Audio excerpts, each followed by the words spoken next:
এটা হয়েছে ভাই তোমার বোনের? আমার বোন সীমারান দেববর্মা ফাঁসি খায় মারা গেছে 12 ডিপার থেকে দুজন ছেলে মিলে বলে ব্ল্যাকমেইল করতেছে এই মারার একদিন আগে কইছে আমার বোন।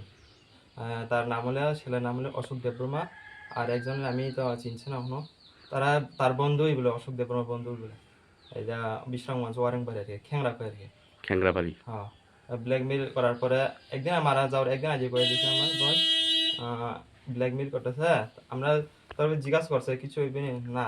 তারপরে আমরা তো সেদিন বাড়ি নাই, আমরা মা কেউ বাড়ি নাই, বোন শুধু একলা মাও ওই ডক্টর দিয়ে গেছে। তারপরে 3টার দিকে আসার পর দেখছে ফাঁসি খা মারা।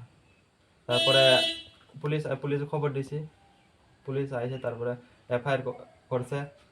এফআইআর করে পুলিশ করবো ধরবো কইছে তারা। তারপরে এখনও ধরছে না।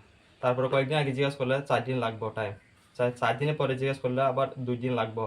এখন আজকে দিয়া 16-17 দিন হয়েছে। পুলিশ কিচ্ছু করছে না? না। কোন থানা? বিশ্রামগঞ্জ থানা। আমরা এফআইআর কপিও দিছি না। তাহলে তোমরা কি চাইতেছো এখন? এখন আমরা সুষ্ঠু বিচার চাই আর কি। তারা যারা অশোক দেববর্মা আর আরেকজন আছে তারা আটক করে এটাই আর কি। তাহলে মানে 16-17 দিন ধরে বিশ্রামগঞ্জ থানা হয়রানি করতেছে তোমরা? আমরা 2 দিন থানার গেছে, তারপরে টাইম লাগবো, আবার স্টাফ বলে নাই কইতেছে। তারপরে কেটা জানি ওই যারা মোবাইল চেক করে তারা বলে নাই বলে ছুটিতে আছে বলে এরকম কইতেছে। আমরা 2-3 দিন বিশ্রামগঞ্জ থানার গেছে। এইভাবে মানে হয়রানি করতেছে। হ্যাঁ। তোমার নাম কি? আমার নাম শিবশঙ্কর দেববর্মা। তোমার বোন না? হ্যাঁ হ্যাঁ। এই জায়গাটার নাম কি? হেরমা কোন মানে পঞ্চায়েত? পঞ্চায়েত লংলা পঞ্চায়েত। তাহলে আজকে তোমরা কি করবা? আজকে আমরা আবার বিশ্রামগঞ্জ থানার যাবো। থানা কি করবা দেখুন।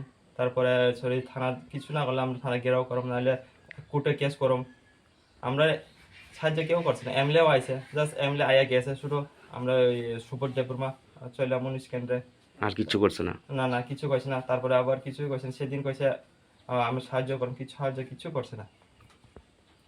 আমরা কোনো টাকা পয়সা সাহায্য লাগে না, শুধু আমরা যারা বিচার পাই সুষ্ঠু বিচার পাই। যাদের কারণে তোমার বোন মারা গেছে বোন মারা গেছে তাদের সুষ্ঠু বিচার চাও? হ্যাঁ সুষ্ঠু বিচার। মশলা হাতে নয় চামচে তুলুন। লংতরাই গুঁড়ো মশলার প্রতিটি 250 গ্রাম প্যাকেটের সাথে 1টি চামচ ফ্রি। লংতরাই গুঁড়ো মশলা, রান্নায় তোমাকে চাই।